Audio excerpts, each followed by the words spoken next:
Good evening మిత్రులారా. కాసేపు మీతోటి ఈ లైవ్ లోపల క్వశ్చన్ అండ్ ఆన్సర్ సెషన్ జరుగుతుంది.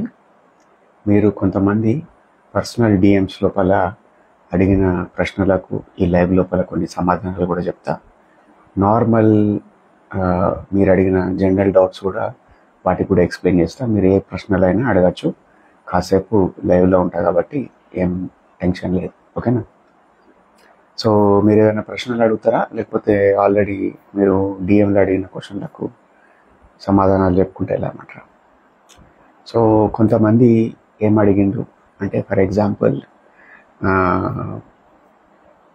ఇది జనరల్ రిడెండెంట్ డౌట్ లెక్క అనిపించవచ్చు, కానీ మీరు ఏదైనా క్వశ్చన్ అడిగే లోపల ఇది ఎక్స్ప్లెయిన్ చేస్తాను. సో ఒక వ్యక్తి అడిగిన డౌట్ ఏంటిదంటే, అన్న ఈ స్టెరాయిడ్స్ వాడకుండా లేకపోతే పర్ఫార్మెన్స్ ఎన్హాన్స్మెంట్ డ్రగ్స్ వాడకుండా అసలు మనిషి లోపల పవర్ పెరుగుతుందా, బాడీ తయారవుతుందా, హెల్దీగా కాగలుగుతారా? ఈ సినిమా యాక్టర్లు అందరూ వీళ్ళు ఒక 6 ప్యాక్ బాడీ మెయింటైన్ చేస్తుంటారు, లేకుంటే ఒక టిపికల్ డిఫైన్డ్ బాడీ మెయింటైన్ చేస్తుంటారు, ట్రాన్స్ఫర్మేషన్ వీడియోస్ పెడతా ఉంటారు. ఇది ఎంతవరకు నిజం? ఇందు లోపల ఫ్యాక్ట్ ఎంత, ఫాల్స్ ఎంత? సో మనం జనరల్గా కమెంట్ చేయడానికి లేదు, ఆయన జనరల్ కమెంట్ చేసిండు, వీళ్ళంతా డ్రగ్స్ తింటారు, స్టెరాయిడ్స్ తింటారు, తిని బాడీ పెంచుతారు అన్నట్టు ఏదో ఆయన పెట్టిన కమెంట్. సో నేను దానికి చెప్పే ఎక్స్ప్లెనేషన్ ఏంటంటే, యు సీ దట్ మీరు న్యాచురల్గా నాటీ బాడీ అంటారు అన్నట్టు. న్యాచురల్గా మీరు మంచి డైట్ ఫుడ్ తిని టైంకి ఎక్సర్సైజ్ చేసి మంచి నిద్ర తీసుకొని అన్నీ చేసినా కానీ ఒక రకంగా మీరు బాడీని అచీవ్ చేయొచ్చు.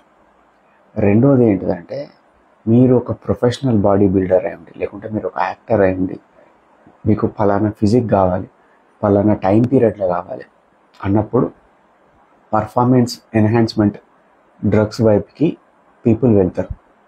సో పర్ఫార్మెన్స్ ఎన్హాన్స్మెంట్ డ్రగ్స్ వెళ్ళినప్పుడు ఏమవుతుందంటే, కైండ్ ఆఫ్ అది మ్యాజిక్ పిల్ కాదు, ఇట్లేదో గోల్ వేసుకోగానే ఒక ఇంజెక్షన్ కొట్టగానే వీని బాడీ మొత్తం మారిపోతుంది. Then you have to spend hours and hours in gym. Then after that recovery period గడపాలి, మంచి టైంకి నిద్రపోవాలి, మెడిసిన్స్ దీనివల్ల సైడ్ ఎఫెక్ట్స్ రాకుండా అవి ప్రికాషన్ తీసుకోవాలి. సో ఇవన్నీ తలనొప్పులు ఉంటాయి.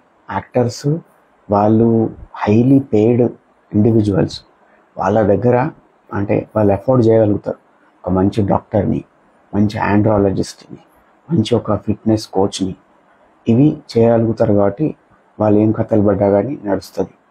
అంటే ఇన్ ద సెన్స్ వాళ్ళు అఫోర్డ్ చేయగలుగుతారు. రెండోది, వీళ్ళు స్పోర్ట్స్ పర్సన్స్, అథ్లీట్స్, వాళ్ళు ఎవరైతే స్టేజ్ ఎక్కి పర్ఫామ్ చేయాలనో, బాడీ చూపించాలనో, పవర్ లిఫ్టింగ్ చేయాలనో, లేకపోతే ఇంకా వేరే ఏదో పని చేయాలనో, సో వాళ్ళు ఫిజికల్గా డాంటింగ్, హ్యూమన్లీ ఇంపాసిబుల్ టాస్క్ చేస్తారు. కాబట్టి వాళ్ళు ఎన్హాన్స్మెంట్ కోసం అప్పటి మందం 1 నెల 2 నెలలు తీసుకుంటారు, ఊరుకుంటారు.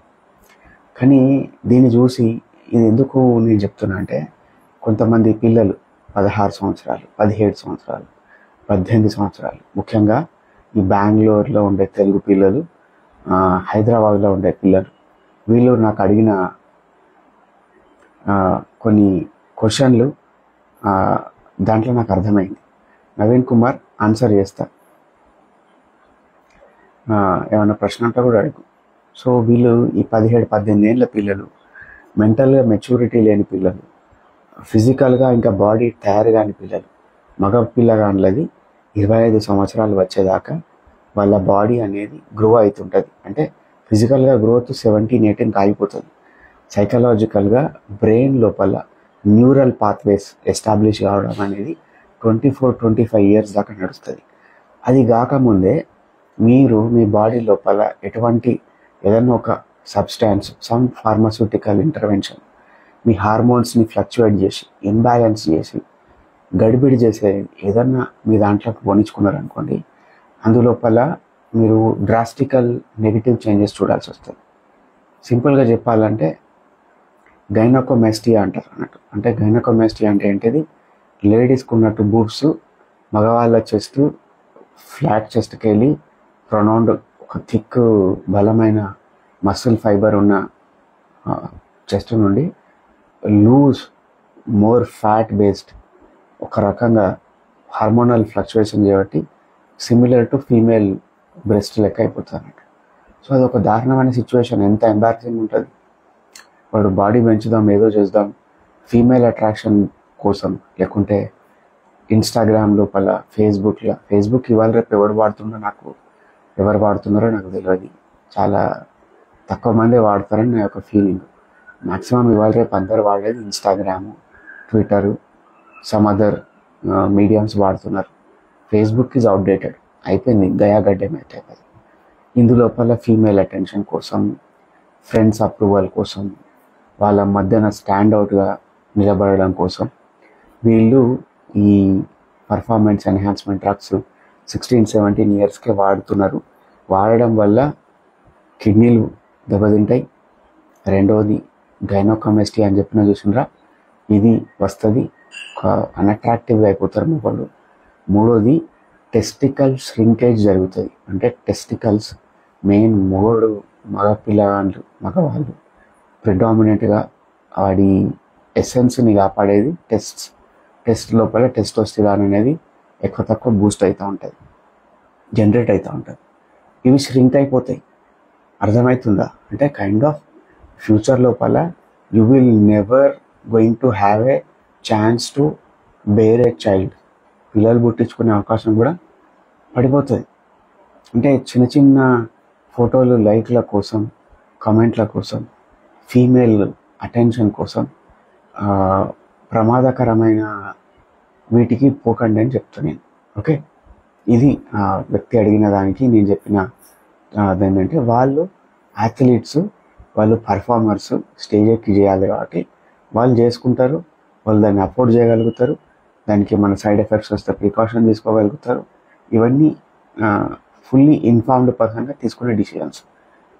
చిన్నపిల్లలు, అబ్బాయిలు జిమ్కి పోయి ఎవరిని చూసి ఏదో అనుకొని ఇవి స్టార్ట్ చేస్తే కనుక అది వేరే డ్రాస్టికల్ ఎఫెక్ట్స్ వస్తాయి. జాగ్రత్తగా ఉండని చెప్తాను. ఓకే, రెండో డౌట్ ఏం అడిగారు? క్రియాటిన్ తింటే కిడ్నీలు పోతాయి. సో నేను డాక్టర్ని కాదు, కానీ ఏంటంటే నేను దీనిపైన మంచిగా రీసెర్చ్ చేసిన, దీనిపైన రీసెర్చ్ పేపర్లను చదివిన. క్రియాటిన్ అనేది ఒక safe substance for healthy individuals.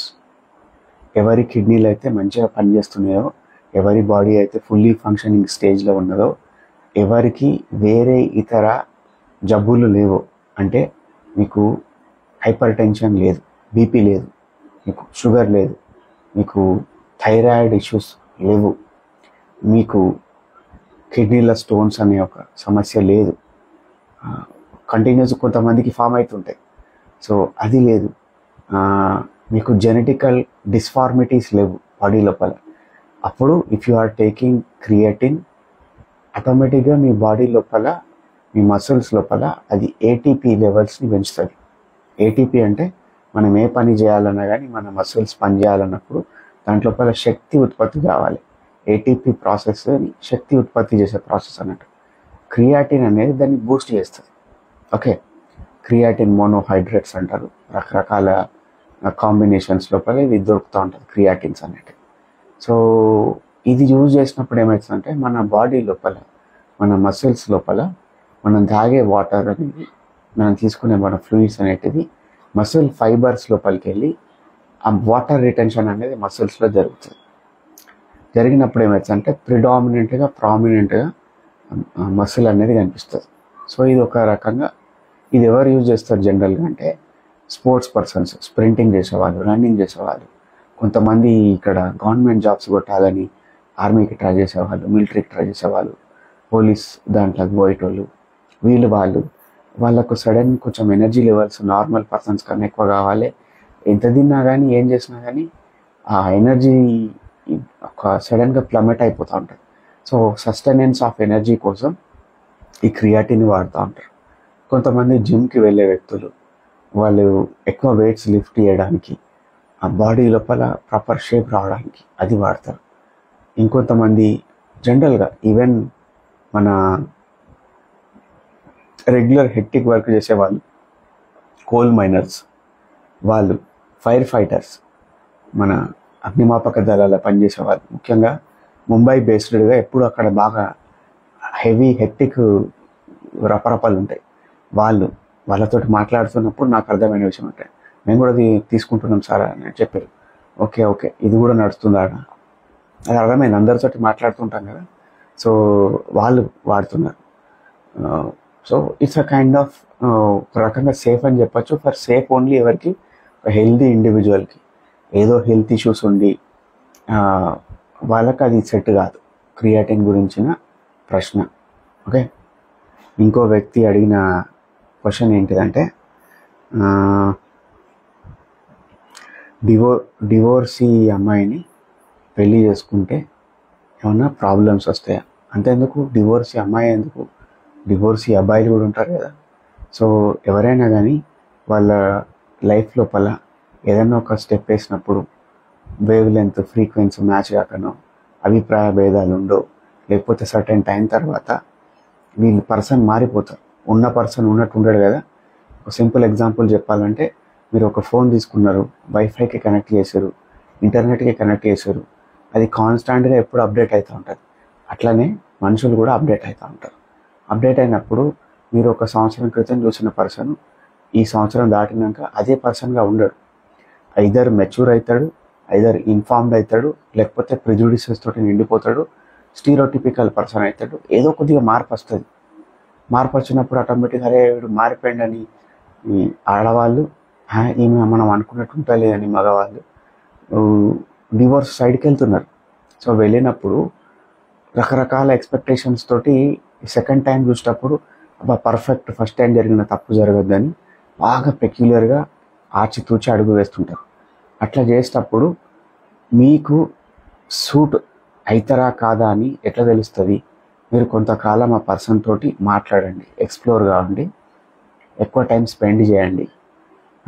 గుడ్డిగా ఒకసారి పోయి పెళ్లి చూపులు చూసి అంతా ఓకేనా, కట్నం ఎంత ఇస్తారా, జీతం ఎంతనా, ఈ పర్క్స్ ఉన్నాయా వీళ్ళతోటి, లేకుంటే సేమ్ కమ్యూనిటీయా, సేమ్ కాస్తా, ఈ కన్సిడరేషన్స్ అంటే ఏజ్ సెట్ అవుతుందా, మనం అనుకున్న ఏజ్ గ్యాప్ అంతే ఉందా, ఇంకెక్కువ తక్కువ గ్యాప్ ఉందా, ఈ కన్సిడరేషన్స్ చూసుకుంటానే. మీరు చూసుకోండి, చూడొద్దని చూసుకుంటానే.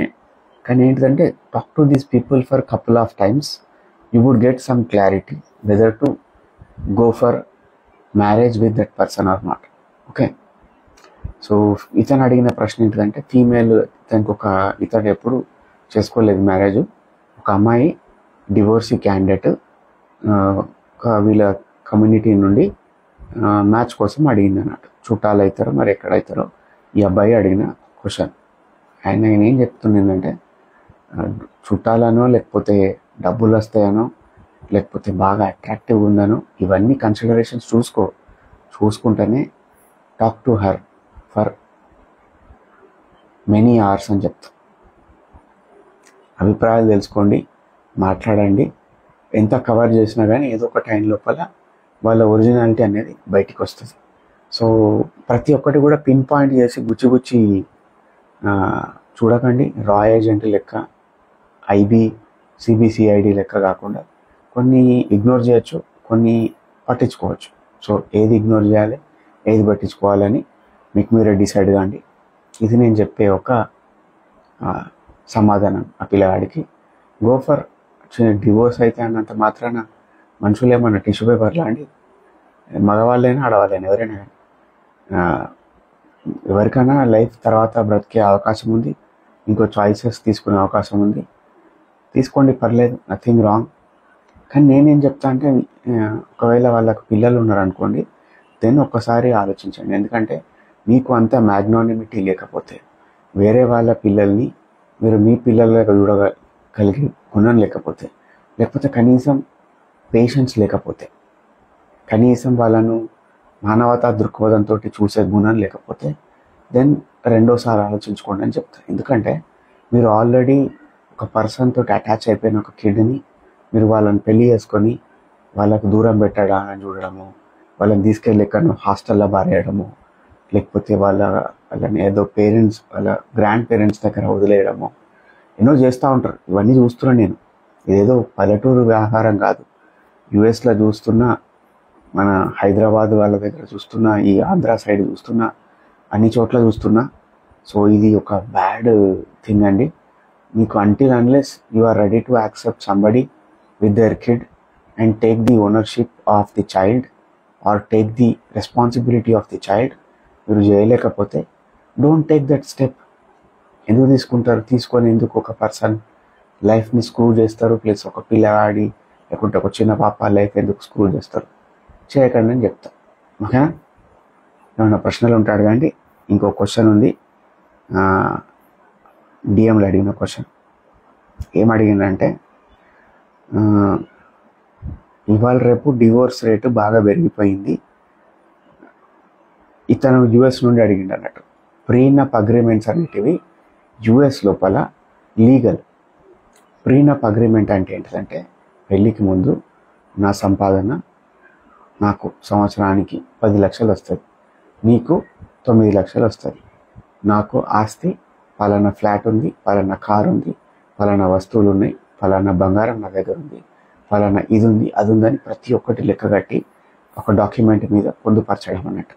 ఒక లీగల్ డాక్యుమెంట్ మీద పొందుపరిచి ఇన్ కేస్ ఫ్యూచర్ లోపల ఇఫ్ వీ గెట్, మనం సపరేషన్ కోసం పోయినప్పుడు, అన్యువల్మెంట్ ఆఫ్ మ్యారేజ్ కానీ లేకపోతే క్యాన్సలేషన్ ఆఫ్ మ్యారేజ్ కానీ, సపరేషన్కి వెళ్ళినప్పుడు partition of the properties, partition of our assets ఎట్లా జరగాలి అనేది ప్రీనప్ అగ్రిమెంట్లో రాసుకుంటారు క్షుణ్ణంగా.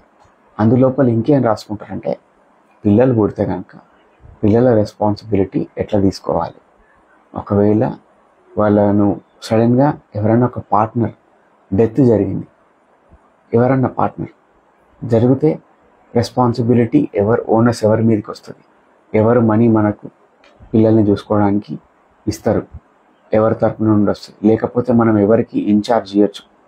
ఇన్ కేస్ ఇద్దరు పేరెంట్స్ డెత్ అయిపోయారు, ఎవరు మన దగ్గర అంటే గ్రాండ్ పేరెంట్స్, పెద్దనాన్నలు, చిన్నాన్నలు, బాబాయిలు, మామయ్యలు, చుట్టాలు ఎవరో ఒకరు కొద్దిగా రెస్పాన్సిబిలిటీ తీసుకునే అవకాశం ఉంటుంది. కానీ బయట దేశాల లోపల అటువంటి బంధుత్వాలు చాలా తక్కువ. ఈవెన్ పేరెంట్స్ కూడా ఆఫ్టర్ 18-20 ఇయర్స్ తర్వాత వాళ్ళు ఒక రకంగా వాళ్ళని బయటికి గంటేయడమో, వాళ్ళ కాళ్ళ మీద వాళ్ళు నిలబడేటట్టు చూడడమో, కొద్దిగా గ్యాప్ వస్తుంది. మన దగ్గర ఉన్నంత గాఢమైన ఉంటాయి, కానీ మరీ ఇంత లెవెల్లో వాడు పేరెంట్ 90 ఏళ్ళు వచ్చినా కానీ 60 ఏళ్ళ కొడుకుని పట్టుకొని బిడ్డను పట్టుకొని అయ్యో బిడ్డ అని వాళ్ళ లైఫ్ లోపల దూరిపోయి వాళ్ళ తరపున డిసిజన్లు తీసుకునే అంత సినిమా వెస్టర్న్ కంట్రీస్లో ఉండదు, ముఖ్యంగా యూఎస్లో ఉండదు. ఈ ప్రీనప్ అగ్రిమెంట్ అడిగిన పర్సన్ యూఎస్కి సంబంధించిన వ్యక్తి, తెలుగు అతనే. అది అక్కడ మీరు చేసుకోగలిగితే చేసుకోండి, లీగల్గా బైండింగ్ ఉంటుంది. నేను చెప్పే సలహా ఏంటంటే, then get married in US itself. మీరు ఇండియాకి వచ్చి పెళ్లి చేసుకొని మళ్ళా ఇక్కడ అక్కడ తలకాయ నొప్పులు చేసుకునే వాళ్ళు రిజిస్టర్ పెళ్లి చేసుకోండి యూఎస్లోనే, మీ మ్యారేజ్ రిజిస్ట్రేషన్ కూడా యూఎస్లోనే చేసుకోండి. చేసుకున్నప్పుడు అఫీషియల్గా మీకు ఈ ప్రీనప్ అనేది చెల్లుబాటు అవుతుంది. అక్కడ ఏదైనా గొడవలు అయ్యి తలకాయ నొప్పులు అయ్యి పంచాయతీలు అయ్యి ఒకవేళ మీ వైఫ్ కానీ మీరు కానీ ఇండియాకి వచ్చేసి ఇక్కడ డివోర్స్ అప్లై చేసారు అనుకోండి, ప్రీనప్ అనేది వీళ్ళు కన్సిడర్ చేయరు ఇండియన్ లాస్ ప్రకారం. అక్కడ మాత్రం చెల్లుబాటు అవుతుంది. మీకు అంత మెచ్యూరిటీ ఉండి మీరు దాన్ని గౌరవిస్తాం అనుకుంటే కనుక మీరు ప్రీనప్కి పోవచ్చు. సమజైందా? ఇది ఇంకా నా క్వశ్చన్లు అడుగుతారా, లేకపోతే ఇంకా ఇది లైవ్ క్లోజ్ చేసేయాలా? ఇంకొక ఫైనల్ క్వశ్చన్. ఇంటర్మీడియట్లో తెలంగాణ పిల్లల ఇంటర్మీడియట్ రిజల్ట్స్ బాగా దారుణంగా వచ్చినాయి. దానిలో కైండ్ ఆఫ్ అబ్బాయిలు బాగా ఫెయిల్ అయిపోతున్నారని ఒక డౌట్ అడిగింది ఒక వ్యక్తి. ఐ థింక్ అతను ఇంటర్మీడియట్ ఫ్యాకల్టీ కావచ్చు. అంటే ఏంటిదంటే, వీళ్ళు ఒక కన్ఫ్యూజ్డ్ స్టేట్లో ఉంటారు. Either they are not fully matured and they don't understand their body and their mind and hormone fluctuations వాళ్ళకి అర్థం కాదు. And they don't understand that parents are treating them like elderly persons, adults, and at the same time they are calling them as kids. వీళ్ళు confusion స్టేట్లో ఉంటారు. అరే మనం పిల్లగాళ్ళమా పెద్దోళ్ళమా, but స్టిల్గా అక్కడ వాళ్ళు అబ్జర్వ్ చేసేది అంటే సెకండరీ సెక్షువల్ క్యారెక్టరిస్టిక్స్ డెవలప్ అవ్వడం అనేది ప్రిడామినెంట్గా వీళ్ళు అబ్జర్వ్ చేయగలుగుతారు. అంటే sudden shift in the voice, గొంతు లోపల వాయిస్ మార్పు రావడం, ఫీమేల్స్ అయితే సమ్ బాడీలీ చేంజెస్ రావడం, ఒక పీరియడ్స్ రావడం, ఇది అబ్జర్వ్ చేయగలగడం. మగపిల్లలు కొద్దిగా సడన్గా ఎత్తు పెరగడం, ఫేషియల్ హెయిర్ రావడం, కొద్దిగా బాడీలో స్ట్రెంగ్త్ అంతకుముందు లేని స్ట్రెంగ్త్ రావడం. అంటే వాడు ఒక సైకిల్ని నెట్టడానికి ఇబ్బంది పడేటోడు వాడు సైకిల్ని లిఫ్ట్ చేయగలుగుతాడు. ఏదైనా బల్లలు పెద్ద పెద్ద వస్తువులు ఉంటే కనుక వాటిని కూడా ఒక రకంగా లిఫ్ట్ చేసే కెపాసిటీ వీడి దగ్గరకు వస్తుంది. వచ్చినప్పుడు వీడు ఏమనుకుంటాడు, అరే నేను పెద్దోడిని అయిపోతున్నా అన్న ఫేజ్లు ఉంటాడు. ఈ ఫేజ్లో ఉన్నప్పుడు సెకండ్ వీళ్ళకు దరిద్రానికి కలిగేది ఏంటిది, పియర్ ప్రెషర్. ఇందులోపల ఎవడో ఒకడు అగరబత్తి సిగరెట్ తాగేటోడు, మందు తాగేటోడు, ఆడపిల్లల వెనకాల పడేటోడు, అదే లోకంగా బతికేటోడు, పార్న్ కన్జంప్షన్ విపరీతంగా చేసేవాళ్ళు, మాస్టర్బేషన్ని ఎంకరేజ్ చేసేవాళ్ళు, రకరకాల ఎలిమెంట్స్ ఈ పిల్లల దృష్టిలో పడతారు. పడ్డప్పుడు ఆటోమేటిక్గా వాళ్ళు ఎగేస్తారు, అరే నువ్వు చేయవారా, గిది చేయవారా, గది చేయవారా, ఇట్లరా అట్లరా. ఆ ఫీడింగ్ చేయబట్టి, ఆ పీర్ ప్రెజర్ చేయబట్టి మందిని చూసి, సినిమాలను చూసి, యూట్యూబ్ ఇన్స్టాగ్రామ్లు చూసి, ఏదేదో కథలు చూసి వీడి బాడీ ఒకటి చెప్తుంది, హార్మోన్స్ ఒకటి చెప్తున్నాయి, సొసైటీ ఒక రకంగా ప్రొవోక్ చేస్తుంది, పియర్ ప్రెజర్ కూడా ఒక రకంగా ఉన్నది. ఇవన్నీ తలకాయ నొప్పులు చేయబట్టి వీడు ఇట్లాంటి తప్పుల తడక, చదువుకి నిర్లక్ష్యం చేయడం, స్టడీస్ని నిర్లక్ష్యం చేయడం, ఎక్కువ వేరే ఎక్స్ట్రా కరిక్యులర్ యాక్టివిటీస్లో ఇన్వాల్వ్ అవ్వడం. కాబట్టి వీళ్ళ యొక్క ఫెయిల్ అయిపోతారు అన్నట్టు. ప్రిడామినెంట్ షిఫ్ట్ మీరు అబ్జర్వ్ చేయొచ్చు. ఇంటర్మీడియట్ ఫస్ట్ ఇయర్లో బాగా ఎగురుతారు. ఇంటర్మీడియట్ ఫస్ట్ ఇయర్లో వికెట్స్ అబ్బాయిలు బాగా మంది ఫెయిల్ అవుతారు. సెకండ్ ఇయర్ వరకు వచ్చేవరకు కొంతమందికి భయం వచ్చో, లేకుంటే టీచర్స్ ఫ్యాకల్టీ యొక్క ఇన్వాల్వ్మెంట్ చేయబట్టో, పేరెంట్స్ ప్రెషర్ చేయబట్టో, ఒక గిల్ట్, ట్రిప్కి పోయారే అని మనం తప్పు చేసిన మనం సిగ్గుతోటో, ఏంటైనా పాస్ కావాలన్న కసితోటో ఏదో ట్రై చేస్తారు. ఓకే, అలాంటి పాస్ అవుతారు. ఇంటర్మీడియట్ ఫేజ్ ఒక టిపికల్ ఫేజ్. అది ఏం చేస్తుంది చెప్పండి, పేరెంట్స్ ఓవర్ సైట్ ఉండాలి, పేరెంట్స్ ఇన్వాల్వ్మెంట్ ఉండాలి ఇన్ పేరెంటింగ్. అది ఉన్నప్పుడు ఆటోమేటిక్గా కొంచెం మార్పులు వస్తాయి. ఇది నా యొక్క ఒపీనియన్. ఓకేనా, జ్ఞానున్న ప్రశ్నలు. రేణుక చెలికాని ఏదో లైవ్లో రావాలని రిక్వెస్ట్ పెట్టారు. లేదండి, యాక్సెప్ట్ చేయాలి. లేదని ఉంటే కనుక టెక్స్ట్గా అడగండి, క్వశ్చన్ సమాధానం చెప్తా. ఇట్లా ఏంటంటే మనం సడన్గా అన్నోన్ పర్సన్స్ని లైవ్ లోపల మనం తీసుకుంటే ఏంటంటే వాళ్ళు ఏదో ఒక కామెంట్ చేయొచ్చు, లేకుంటే ఏదన్నా ఒక వేరే ఒక తెలియని పదం వాడచ్చు, ఏదన్నా కావచ్చు. సో ఇబ్బంది పడడం ఎందుకు, చూసే వాళ్ళని ఇబ్బంది పెట్టడం ఎందుకు. ఈ లైవ్ నేను షేర్ చేసిన తర్వాత ఫ్యూచర్లో ఇప్పుడు చూడకున్నా కానీ 1 monthకో 10 daysకో ఎవరైనా ఒకరు ఈ టాపిక్ పైన ఇంట్రెస్టెడ్ ఉండి ఆ లైవ్ చూసారు అనుకోండి, వాళ్ళు ఇబ్బంది పడతారు కదా. సో ఎందుకు, సో అందుకే నేను అది తెలియని వ్యక్తులను లైవ్ లోపల షేరింగ్ చేసుకోవడానికి యాక్సెప్ట్ చేయట్లేదు. ఏదైనా క్వశ్చన్ ఉంటే అడగచ్చు. ఓకే, ఇందాక ఒక అబ్బాయి ఒక ప్రశ్న అడిగిండు. ప్రశ్న ఏంటిదంటే,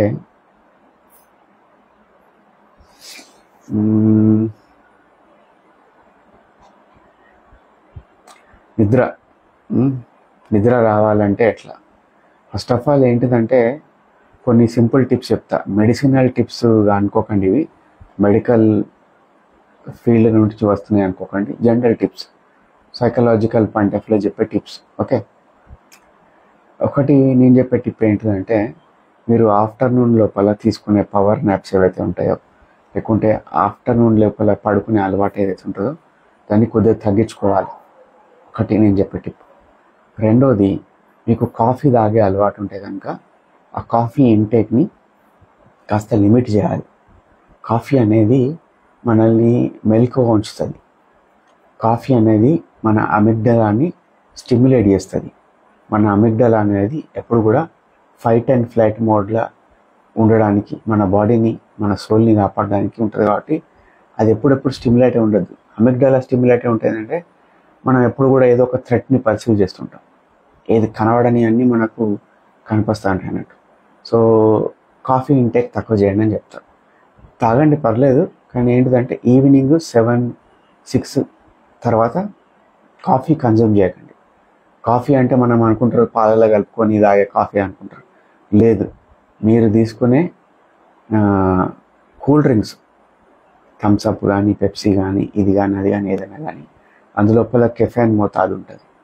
రెండోది, మీరు తినే స్వీట్స్, చాక్లెట్స్ అందులోపల కూడా కెఫెన్ ఉంటుంది. మూడోది, ఐస్ క్రీమ్స్ తినే అలవాటు ఉంటుంది కదా, అందులోపల కూడా క్యాఫీన్ ఫ్లేవర్స్ కలుపుతారు. అది కూడా ఒకటి అవకాశం ఉంటుంది. ప్రీ వర్కౌట్, జిమ్కి పోయే వాళ్ళు ఉంటారు కొంతమంది ఎక్సర్సైజ్ చేయడానికి, మంచి ఉద్దేశం కొద్దీ వాళ్ళు ప్రీ వర్కౌట్ తీసుకుంటారు. ప్రీ వర్కౌట్లో ప్రిడామినెంట్ ఇంగ్రీడియంట్ ఏంటిది? కాఫీ, కెఫెన్, అది ఉంటుంది మెయిన్. అది కూడా హై అమౌంట్ ఆఫ్ డోసేజెస్లో ఉంటుంది. ఉన్నప్పుడు మీరు నైట్ ఎంత నిద్రపోదామని ట్రై చేసినా కానీ నిద్ర పట్టకపోవచ్చు. సో ఇది తక్కువ చేసుకోండి. మూడో పాయింట్ నేను చెప్పేది ఏంటంటే, మీకు మీ బాడీకి ఎంతో కొంత ఫిజికల్ యాక్టివిటీ అనేది కల్పించాలి. దాంతోపాటు కాగ్నిటివ్ యాక్టివిటీని మీ లైఫ్లో ఇన్కార్పొరేట్ చేసుకోవాలి. అంటే సింపుల్గా అనిపించచ్చు, సూడోకో ఆడడం, పజిల్స్ ఆడడం, నావెల్స్ చదవడం, కొత్త ఇన్ఫర్మేషన్ని వీడియో త్రూ కాదు, ఆడియో త్రూ కాదు, టెక్స్ట్ రూపంలో చూడడం. అంటే పుస్తకాలు చదవడం, లేకపోతే ఒక రకంగా ఎడిటోరియల్స్, న్యూస్ ఐటమ్స్, వాటిని చదవడం, చూసి బయటికి అనుకుంటూ చదవడాన్ని ప్రాక్టీస్ చేయాలి. చేసినప్పుడు మీరు ఇట్లా కొత్త ఇన్ఫర్మేషన్ని కన్జ్యూమ్ చేసి దాని గురించి ఆలోచించడం, ఇది కాగ్నిటివ్ ఎక్సర్సైజెస్. రెండోది ఫిజికల్ ఎక్సర్సైజెస్, వాకింగ్కి పోవడం, స్విమ్మింగ్కి పోవడం, జిమ్ చేయడం, యోగా చేయడం, ప్రాణాయామం చేయడం, some other activity, any physical movement మీరు చేసినా కానీ ఆటోమేటిక్గా మీ బాడీ అనేది ఎంతో కొంత ఫ్యాటిగ్ ఫీల్ కావాలి. అంటే ఫటిగ్ ఎప్పుడు ఫీల్ అవుతుంది? అది కష్టపడి అలసిపోయి దాని బాడీ లోపల ఉన్న ఎనర్జీ రిసోర్స్ ప్లమెట్ అయిపోయి దెన్ నీకు బాడీ అనేది ఒక కంటిన్యూస్ మూమెంట్ స్టేజ్లో ఉన్నప్పుడు అది ఫ్యాటిక్ స్టేజ్ పోతుంది. ఓకే, మీకు ఇంకా టెక్నికల్ ఎక్స్ప్లెయిన్ చేయాలంటే, మీరు ఏదైనా కానీ పని చేస్తున్నారు, ఉరుకుతున్నారు, దుంకుతున్నారు, ఎక్సర్సైజ్ చేస్తున్నారు, ఇంకేదో ఫిజికలీ డాంటింగ్ యాక్టివిటీ చేస్తున్నారు, అప్పుడు మీ బాడీ అనేది కెటబాలిక్ స్టేజ్లో ఉంటుంది. కెటబాలిక్ స్టేజ్ అంటే ఏంటిదంటే, మన బాడీ లోపల మసిల్ ఫైబర్స్ అనేటిది టియర్స్ అవుతుంటాయి అన్నట్టు. మన బాడీ లోపల మసిల్ ఫైబర్స్ 2 రకాలు ఉంటాయి, టైప్ 1, టైప్ 2. టైప్ 2 అంటే ఏంటిదంటే ఫాస్ట్ ట్విచింగ్ మసిల్ ఫైబర్స్ అంటారు. ఇవి ఎందుకు ఉపయోగపడతాయంటే ఎక్స్ప్లోజివ్ మూమెంట్స్ చేయడానికి, సడన్గా బరువులు పెద్ద ఎత్తడానికి, సడన్గా ఉరకడానికి, సడన్గా స్ప్రింట్ చేయడానికి, ఇవి చేయడానికి ఫాస్ట్ ట్విచింగ్ మసిల్ ఫైబర్స్ ఉపయోగపడతాయి. స్లో ట్విచింగ్ మసిల్ ఫైబర్స్ ఉంటాయి, ఇవి టైప్ 1. ఇవి ఏంటిదంటే ఎండ్యూరెన్స్ బేస్డ్ వర్క్, అంటే మీరు గంటల తరబడి వర్క్ చేయాలి. ఒక కోల్ మైనర్ ఉన్నాడు, అతను ఇంజనీర్ అయినా, అతను ఒక నార్మల్ కూలీ అయినా, ఏ వ్యక్తి అయినా కానీ ఆ పర్సన్ ఒక ఫిజికల్లీ డాంటింగ్ ఎన్విరాన్మెంట్లో ఉంటాడు. గంటల పాటు కష్టపడి చేసే పని. ఫార్మర్స్ ఉన్నారు, సో వాళ్ళు ఎప్పుడైనా చూడండి, వాళ్ళు ఇట్లా ఓవర్ ఫ్యాట్ ఒబీస్ ఉంటారా? ఉండరు. వాళ్ళు లీన్ ఫిజిక్ ఉంటుంది వాళ్ళకు. అలా లోపల బాడీ ఫ్యాట్ కంటెంట్ చాలా తక్కువ ఉంటుంది. అంటే వాళ్ళ దగ్గర స్లో ట్విచ్ మసిల్ ఫైబర్స్ అనేటివి ప్రిడామినెంట్గా ఫస్ట్ నుంచి యాక్టివేట్ చేసుకుంటూ వస్తున్నారు. దాంతోపాటు మీ బాడీ టైప్స్ ఉంటాయి, మీ body composition types, ecto, meso, endo types అని. ఇందులోపల కూడా మీ బాడీ యొక్క ఫిజికాలిటీ, స్ట్రక్చర్ అనేది, జెనెటిక్స్ అనేవి ప్రిడామినెంట్గా ప్లే చేస్తూ ఉంటాయి. అర్థమవుతుందా? సో మీరు చేసే పని, మీరు తినే ఫుడ్, మీ జెనెటిక్స్, సౌజీ ఏమన్నా అడగవచ్చా? ఆస్క్ మీ ఎనీథింగ్, ఏదైనా అడగవచ్చు, పర్లేదు, అడగండి, పర్లేదు. సో అట్లా మీ జెనెటిక్స్ ఇన్వాల్వ్ అయి ఉంటాయి, మీరు తినే ఫుడ్ ఇన్వాల్వ్ అయి ఉంటుంది, మీరు చేసే యాక్టివిటీ ఇన్వాల్వ్ అయి ఉంటుంది. ఇవన్నీ మీ యొక్క హెల్త్ పైన ఎఫెక్ట్ అవుతూ ఉంటాయని చెప్తున్నా. అర్థమైందా? వీడు ఏదేదో ఉపోద్ఘాతం చెప్తుండు, సైంటిఫిక్ కథలు చెప్తుండు, మసిల్ ట్విచ్ అంటుండు, ఫైబర్ ట్విచ్ అంటుండు అనుకోకండి. కొన్ని నేర్చుకోవాలి, కొన్ని తెలుసుకోవాలి. ఓకేనా? అడగండి, పర్లేదు సౌజన్య గారు, నేను సమాధానం చెప్తాను. లైవ్లో ఉంటా కాసేపు.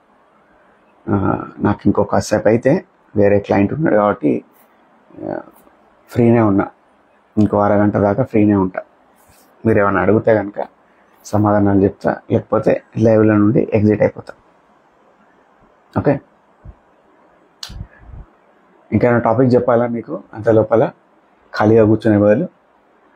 అంటే ఇప్పుడు చూడండి, మన బాడీ అనేది ఎప్పుడు కూడా రెండు రకాలుగా మన మసిల్స్ అనేటివి ఏంటిది, స్కెల్టల్ మన బోన్ ఉంది కదా, మన స్ట్రక్చర్ ఉంది కదా, స్కెల్టల్ స్ట్రక్చర్, మన బొక్కల గూడు, ఇది పని చేయడానికి ఈ స్కెల్టల్ స్ట్రక్చర్ లేదనుకో మనం ఒక ముద్ద లెక్క అయిపోతాం. గ్రావిటీ చేయబట్టి ఒక బాల్ లెక్క అయిపోతాం. బాల్ కన్నా ఇంకా ఒక ఫ్లాట్ సర్ఫేస్ ఉన్న జంతువులు ఏవైతే ఉంటాయో అట్లా అయిపోతాం. ఈ స్ట్రక్చర్ చేయబట్టి, బొక్కల స్ట్రక్చర్ చేయబట్టి మనం ఇట్లా నిలబడి తిరగగలుగుతున్నాం, పనులు చేసుకోగలుగుతున్నాం. దీన్ని హెల్ప్ చేయడానికి మన మసిల్స్ అనేటివి మన ఈ బొక్కలకు ఆనుకొని హెల్పింగ్ ఏజెంట్స్ అన్నట్టు. ఈ నీ జాయింట్స్కి ఎముకల గుడికి ఈ మసిల్స్ అనేవి ఉపయోగపడుతుంటాయి. ఇవి మన బాడీ లోపల రెండు మూమెంట్స్ ఎప్పుడు జరుగుతూ ఉంటాయి. Concentric movement, eccentric movement. Concentric movement అంటే ఏంటిది? మన బాడీ ఏదైనా కానీ మన మసిల్స్ని దగ్గరికి తీసుకొని కాన్సన్ట్రేట్ చేయడం అన్నట్టు, ష్రింక్ చేయడం, షార్టెన్ చేయడం అన్నట్టు. అంటే సింపుల్గా మనం బైసెప్ కర్ల్ అంటాం కదా, ఇట్లా అన్నప్పుడు మనం ఏం చేస్తున్నాం, కాన్సన్ట్రేట్ చేస్తున్నాం మన మసిల్స్ని. మనకి ఇక్కడ ఉండే బ్రాకియాల్ పీస్ అనే ఒక మసిల్ ఉంటుంది. ఈ బైసెప్ కాకుండా ఇక్కడ ఉండే గ్యాప్ ఉంటుంది చూసారా, అది కూడా ఒక మసిల్ ఎండింగ్ ఉంటుంది. అది మూమెంట్ ఇస్తుంది. కాన్సెంట్రిక్ అంటే మన మసిల్ షార్ట్ అవుతుంది. ఎసెంట్రిక్ మూమెంట్, మనం చేతికి దూరం అంటున్నాం అన్నప్పుడు మన మసిల్ లాంగ్ అవుతుంది, పొడుగు అవుతుంది అన్నట్టు, సాగదీయడం అవుతుంది అన్నట్టు తెలుగులో చెప్పాలంటే. ఈ రెండు రకాల మూమెంట్స్ని చూడడానికి, చేయడానికి మన మసిల్స్ పనిచేస్తూ ఉంటాయి టెక్నికల్గా. ఎసెంట్రిక్ అండ్ కాన్సెంట్రిక్ మూమెంట్స్ ఇవి కంటిన్యూస్గా మనం చేస్తున్నాం అనుకోండి, మనం ఒక రకంగా హెల్తీగా ఉంటాం. సమజవుతుందా?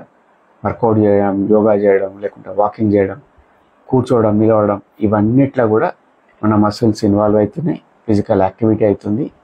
మన బాడీ అనేది కెటబాలిక్ స్టేజ్ నుండి అనాబాలిక్ స్టేజ్కి పోతుంది. ఇందాక చెప్పుకుంటే జంప్ అయిపోయినా చూసారా, కెటబాలిక్ స్టేజ్ అనేది, అనాబాలిక్ స్టేజ్ అనేది.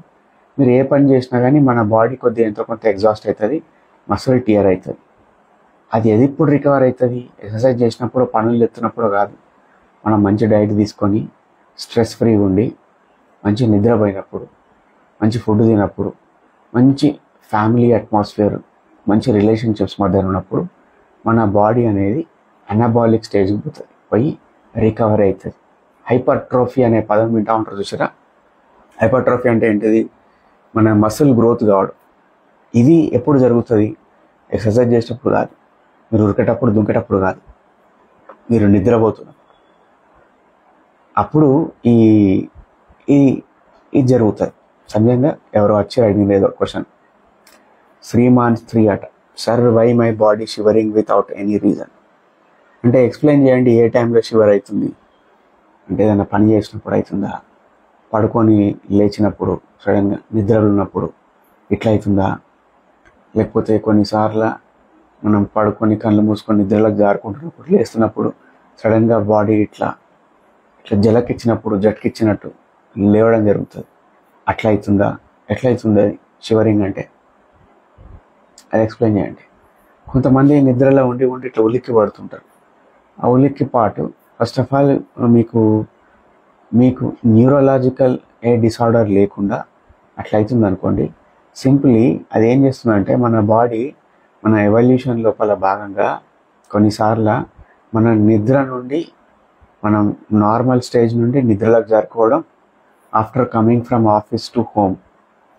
ఓకే, అది జనరల్ కొన్నిసార్లు ఫటిగ్ తోటి అవుతుంది, కొన్నిసార్లు ఎగ్జాస్షన్ తోటి అవుతుంది, కొన్నిసార్లు మన మసిల్ ఫైబర్స్ ట్విచ్ అవుతూ ఉంటాయి. అంటే ఏంటిదంటే, ఇప్పుడు మీరు ఇట్లా కూర్చొని ఉన్నారు, ఇక్కడ ఈ కణి కింద ఉన్న ఈ భాగం తెలియకుండానే ఇట్లా అప్పుడప్పుడు అవుతుంటుంది. అది అసంకల్పిత చర్య మన బాడీ చేస్తూ ఉంటుంది. రెండోది, మీ వైటమిన్ డెఫిషియన్సీ ఏమైనా ఉన్నదా క్రాస్ చెక్ చేసుకోండి. మూడోది, మీ డైట్ గురించి ఒకసారి ఆలోచించండి.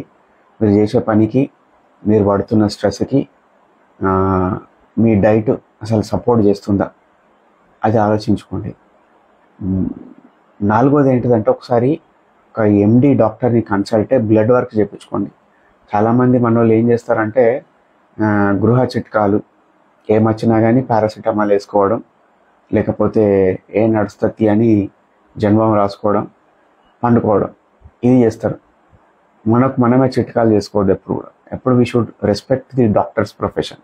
మెడికల్ ఫీల్డ్ ఉన్నారు కదా, అప్పుడప్పుడు వెళ్ళి మనం పారామీటర్స్ని చెక్ చేయించుకోవాలి. బ్లడ్ వర్క్ సింపుల్, నాకు తెలుసు 500-600 అయిపోతుంది. కొద్దిగా మీరు ఏదైనా ప్యాకేజ్ తీసుకున్నారనుకోండి, ఏదైనా ప్రామినెంట్ హాస్పిటల్కి పోయి 1000 రూపాయలు 1500 ఏదో ఉంటుంది. సో అందులోపల అన్నీ చేసి పెడతాడు.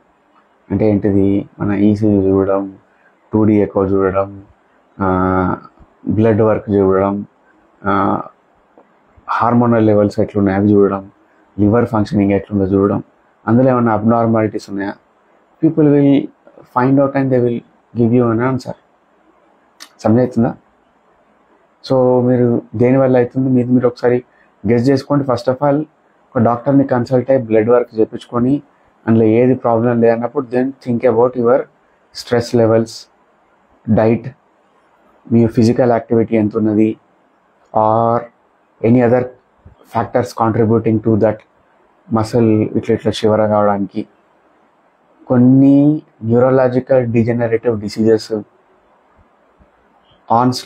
స్టార్ట్ అయినప్పుడు కూడా కొన్నిసార్లు మసిల్స్ ఇట్లా జరుగుతూ ఉంటాయి. అందుకే ముందు మంచి ఒక డాక్టర్ని కన్సల్ట్ కండి. సమజైందా? అది చేయండి. ఓకే, ఇంకేమైనా క్వశ్చన్లు ఉన్నాయా? Live end చేసేయమంటారా? 9:15 అవుతుంది. సో థ్యాంక్ యూ అండి. ఒకవేళ నేను ఇంకో 1/2 minute 1 minuteలో క్లోజ్ చేయబోతున్నా. If you are ready to ask any other questions, I will be able to answer. Ask me anything. Okay అండి, seems like everybody have asked their questions. మళ్ళీ next time లైవ్లో కలుద్దాం. అంతవరకు థ్యాంక్ యూ. మీరు అందరూ లైవ్లో వచ్చి పార్టిసిపేట్ చేసినందుకు thank you and have a nice day. Good night. Sriman, thank you for your time sir. Thank you అండి.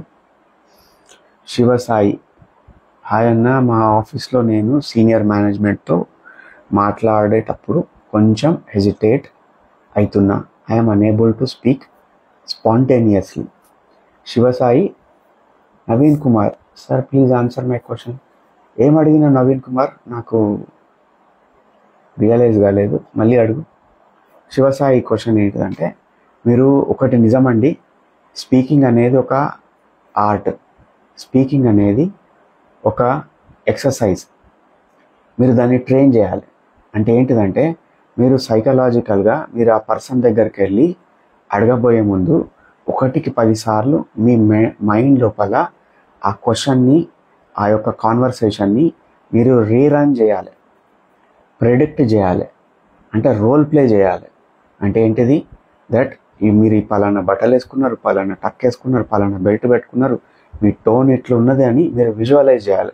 చేసి ఆ కాన్వర్సేషన్ని ఒక 2-3 times, 10 times, 20 times, 100 times rerun చేయాలి.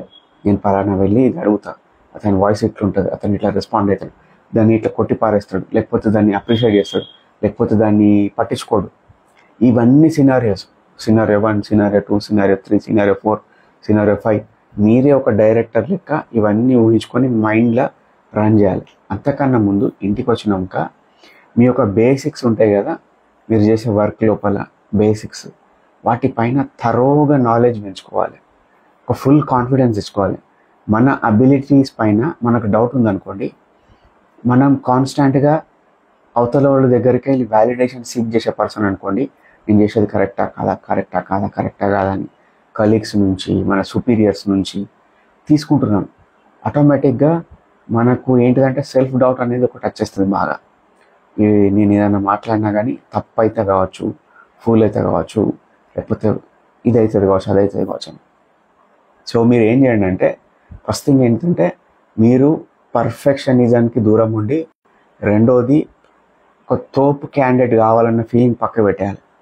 మనం తప్పులు చేస్తాం, కొన్నిసార్లు తొట్టుపాటు అవుతుంది, మనం ఒకటి మాట్లాడబోయి ఒకటి మాట్లాడతాం, కొన్నిసార్లు మిస్ప్రొనౌన్స్ చేస్తాం, కొన్నిసార్లు కాంటెంట్ మిస్ అవుతుంది, కొన్నిసార్లు మనం రిజెక్షన్ గురవుతాం. ఇవన్నీ నార్మల్ అని యాక్సెప్ట్ చేయాలి. చేసినప్పుడు then you will be able to find the courage to go and talk to these people. సమజైందా? ప్రాక్టీస్ చేయండి ఇంట్లో స్పీకింగ్ని, రకరకాల టాపిక్స్ని. Naveen Kumar, I'm physically challenged person, due to that నేను అతన్ని ఏమీ అనలేకపోయాను sir. Naveen Kumar, okay okay. అంటే ఎవరిని? Shivasai, thank you so much అన్న. థ్యాంక్ యూ అండి బ్రదర్. నవీన్ కుమార్, చాలా రూడ్గా మాట్లాడాడు, feeling very bad sir. Sorry అండి నవీన్ కుమార్ గారు, మీరు ఎదుర్కొన్న ఈ ఒక situation. I'm also feeling sorry for you. So నాకు కాంటెక్స్ట్ ఏం అర్థమవుతుందంటే, somebody misbehaved with you or somebody talk to you very rudely. దాన్ని మీరు రిటాలియేట్ చేయలేకపోయారు, ఎందుకంటే బికాజ్ మీరు ఫిజికల్గా మ్యాచ్ చేయలేరు. రెండోది మీకున్న ఫీలింగ్ ఏంటిది, అరే మనం ఫిజికల్గా ఫిట్ లేము, లేకుంటే మనకు కొన్ని మైనస్లు ఉన్నాయి అని మీరు గమ్మున ఊరుకున్నారని మీ యొక్క అంతర్మదనం. అంతేనా, లేకుంటే ఇంకేమైనా వేరే ఉన్నాయా? ఒకసారి క్లారిఫై చేయండి, నేను దాన్ని మీకు ఫర్దర్గా యాడ్ చేస్తాను. ఎప్పుడైనా కానీ గుర్తుపెట్టుకోండి, ప్రతి ఒక్కడి దగ్గర అన్నీ ఉండవు. కొంతమంది దగ్గర కాగ్నిటివ్ క్యాపబిలిటీస్ తక్కువ ఉంటాయి, కొంతమంది దగ్గర ఫిజికల్ క్యాపబిలిటీస్ తక్కువ ఉంటాయి, కొంతమంది దగ్గర ఇంటలెక్చువల్ క్యాపబిలిటీస్ తక్కువ ఉంటాయి, కొంతమంది దగ్గర అకారణంగా. Naveen Kumar, yes sir, okay అండి, దానికి సమాధానం చెప్తా. గుర్తుపెట్టుకోండి నవీన్ కుమార్ గారు, అందరి దగ్గర అన్నీ ఉండవు, అది మనం యాక్సెప్ట్ చేయాలి. రెండోది, నేచర్ కానీ ఎవల్యూషన్ కానీ హ్యూమన్ నేచర్ కానీ సొసైటీ కానీ ఇట్స్ నాట్ ఫేర్. కొందరికి అన్నీ వస్తాయి, physical features, health, money, power, everything ఉంటుంది అన్డిజర్వింగ్ క్యాండిడేట్స్కి. కొంతమంది దగ్గర వాడు ఎంత కష్టపడుతున్నా ఏం చేస్తున్నా అన్నా కానీ వాడి దగ్గర ఏదో తలకాయ నొప్పి క్రియేట్ అవుతూ ఉంటుంది. ఫిజికల్గా కొన్ని బ్యాక్ ఫైర్ రావడము, సొసైటీ పరంగా కొన్ని రెస్ట్రిక్షన్స్ రావడము, పని లోపల ఆటంకాలు రావడము, గ్రోత్ లేకపోవడము, రికగ్నిషన్ లేకపోవడం, ఇవన్నీ తలకాయ నొప్పులు ఒక్కడి మీదనే పడుతుంటాయి. ఇది ఎప్పుడు మనం చేయగలుగుతామంటే, నేచర్, ప్రకృతి అనేది కొద్దిగా అన్ఫేర్ థింగ్. అది కొందరికి ఎక్కువ పెడుతుంది, కొందరికి తక్కువ పెడుతుంది. ఇది మనం యాక్సెప్ట్ చేయాలి. రెండోది, అట్లని చెప్పి ఊరుకుంటామా? లేదు. అట్లని చెప్పి మనం ఏం చేయాలంటే, మనకున్న పరిధి లోపల మనం ఏమి ఇంప్రూవ్ చేసుకోవచ్చు. ఒక పర్సన్కి సింపుల్గా చెప్పాలంటే, ఒక పర్సన్ 2 కాళ్ళు పారాలిసిస్ వచ్చేసినాయి, అతను ఎటు వెళ్ళలేడు, నడవలేడు అనుకోండి. అతను ఏది ఇంప్రూవ్ చేసుకోవచ్చు? మెల్లమెల్లగా మళ్ళీ కాళ్ళు సరిగా కావడానికి ఏదో ప్రయత్నం చేయవచ్చు, ట్రీట్మెంట్ తీసుకోవచ్చు. కానీ బెటర్ స్కోప్ ఇంకెక్కడ ఇంప్రూవ్మెంట్ ఉన్నది ఇంకెక్కువ అంటే cognitive capabilities, intellectual capabilities, speaking capabilities అతను ఇంప్రూవ్ చేసుకోవచ్చు. అతను ఆ ఫీల్డ్లో ప్రిడామినెంట్ పర్సన్ కావచ్చు, అక్కడ వర్క్ చేయడానికి ప్రయత్నం చేయాలి. రెండోది, ఇట్లా రూడ్గా బిహేవ్ చేసే వ్యక్తులు సమాజం లోపల, ఆఫీసుల లోపల, ఫ్యామిలీల లోపల, ఎక్కడైనా కానీ మనకు ఎదురవుతూ ఉంటారు. They will judge you by your physical appearance, your physical capabilities or the kind of outfit that you are wearing. మీరు వేసుకున్న బట్టలను బట్టి, మీ యొక్క భాషను బట్టి, మీ యొక్క ముఖ ఫీచర్స్ని బట్టి, వీటిని బట్టి జడ్జి చేస్తూ ఉంటారు. మీకు సింపుల్గా చెప్పాలంటే, మీకు ఒక స్వాంతన కల్పించాలంటే, మీరు 2 కాన్సెప్ట్స్ని గూగుల్ సెర్చ్ చేయండి. స్టీరియోటైపికల్ థింకింగ్, రెండవది ప్రిజుడిసెస్. వ్యక్తులకు సాధారణంగా కొన్ని ప్రిజుడిసెస్ తోటి వాళ్ళు ఉంటారు. అంటే వాడు కొన్ని వ్యక్తుల పట్ల, కొన్ని జాతుల పట్ల, కొన్ని వర్గాల పట్ల, కొన్ని జంతువుల పట్ల, కొన్ని ఏదో పట్ల వాటి పట్ల చల్లవరునట. హాయ్ అండి, హాయ్. ఒక రకమైన ఏహ్య భాగం కలగడం, చిన్న చూపు ఉండడం, అది ప్రిజుడిసిస్ థింకింగ్ ఉంటుంది. ఇప్పుడు సింపుల్గా చెప్పాలన్నా, ఒక వెజిటేరియన్ని ప్రిఫర్ చేసే వ్యక్తి, అతనికి ఒక రకంగా నాన్ వెజ్ తినే వ్యక్తులు క్రూరులు, లేకపోతే వాళ్ళు దుర్మార్గులు అనే ఒక ప్రిజుడిస్ థింకింగ్ ఉండొచ్చు. కానీ అందరూ అట్లా ఉండకపోవచ్చు కదా. అది ఒక ప్రిజుడిసికల్ థింకింగ్. అది ఫుడ్ అనేది ఒక హ్యాబిట్. మనం చిన్నప్పటి నుండి మన కుటుంబం ఇచ్చిన హ్యాబిట్, మన సొసైటీ ఇచ్చిన హ్యాబిట్, లేకుంటే ఆ బాడీ తీసుకునే కేపబిలిటీ ఉన్న హ్యాబిట్ ఫామ్ అవుతుంది. ఫుడ్ హ్యాబిట్ బట్టి ఒక వ్యక్తి మంచోడు చెడుగా పరిగణించదు ప్రిజుడిస్. స్టీరియోటిపికల్ థింకింగ్ ఏంటిదంటే, కొందరు ఇవి చేయలేరు, కొంతమంది కాదని థింకింగ్ ఉంటుంది అన్నట్టు. సో ఆ థింకింగ్ ఉన్నప్పుడు అటువంటి పర్సన్స్ ఎదురైనప్పుడు వాళ్ళని చిన్న చూపు చూస్తారు. సో మరి హ్యూమన్ నేచర్ని అర్థం చేసుకోండి. మీరు నేచర్ని అర్థం చేసుకున్నప్పుడు వీడు ఎందుకు ఇట్లా బిహేవ్ చేసిండు అనే దానిపైన క్లారిటీ మనకు వస్తుంది. వచ్చినప్పుడు okay, nature is unfair first thing. రెండోది, వ్యక్తులు రకరకాల భిన్నమైన మనస్తత్వాలు కలిగి ఉంటారు. వాని అప్బ్రింగింగ్ డిఫరెంట్, వాని మైండ్ సెట్ డిఫరెంట్, వాని యొక్క cognitive and intellectual capability different. Then on top of it మనుషులకు ప్రిజుడిసెస్ ఉంటాయి, కొంతమందికి స్టీరియోటిపికల్ థింకింగ్ ఉంటుంది, వాడికి రకరకాల అనుభవాలు ఉన్నాయి. దాని కారణంగా వాడు ఇట్లా బిహేవ్ చేస్తున్నా, ఇట్లా రూడ్గా ఉంటాడని మనం సర్ది చెప్పుకోవచ్చు. ఇవన్నీ నేను ఎందుకు చెప్పినా మీకు అర్థమైందా? అంటే అవతల పర్సన్ మనతో రూడ్గా ఉన్నప్పుడు మనల్ని మనం ఎట్లా కోపింగ్ చేసుకోవచ్చు అని మనం వాడిని అవతల పాయింట్ ఆఫ్ వ్యూ అర్థం చేసుకోవడం, సొసైటీని అర్థం చేసుకున్నప్పుడు మనకు పెయిన్ తక్కువ ఉంటుంది. అర్థమైందా మీకు? సో ఓకే అండి, థ్యాంక్ యూ. మీరు అంత లోపల ఇంకేదైనా క్వశ్చన్ అడిగితే కనుక చెప్తా. లైవ్ ఒక 1 minute లోపల, లేకపోతే ఎండ్ చేసేస్తాం. ఓకేనా? ఇప్పటిదాకా మీరు లైవ్లో వచ్చి విన్న మీ అందరికీ, ప్లస్ ప్రశ్నలు అడిగిన వ్యక్తులకు, పర్సనల్గా DM లోపల కూడా ప్రశ్నలు అడిగిన వ్యక్తులకు థ్యాంక్ యూ అండి. Naveen Kumar, yes sir, thank you. Okay అండి, ఐ హోప్ మీరు సాటిస్ఫైడ్ అయింది కావచ్చు నా యొక్క సమాధానంతో. శ్రీకాంత్, హాయ్ అండి, హాయ్. సో ఇప్పటిదాకా లైవ్లో పాల్గొన్న వ్యక్తులు, మీరు దీన్ని లైవ్ అయిపోయిన తర్వాత దీన్ని షేర్ చేసినాక మీరు దీన్ని తర్వాత వెళ్ళి కూడా మీరు ఈ లైవ్ని చూడొచ్చు. మీకు ఏమైనా క్లారిఫికేషన్ కావాలంటే కూడా అందులో పొందొచ్చు. ఓకేనా? హ్యావ్ ఎ నైస్ డే అండి. Good night, take care.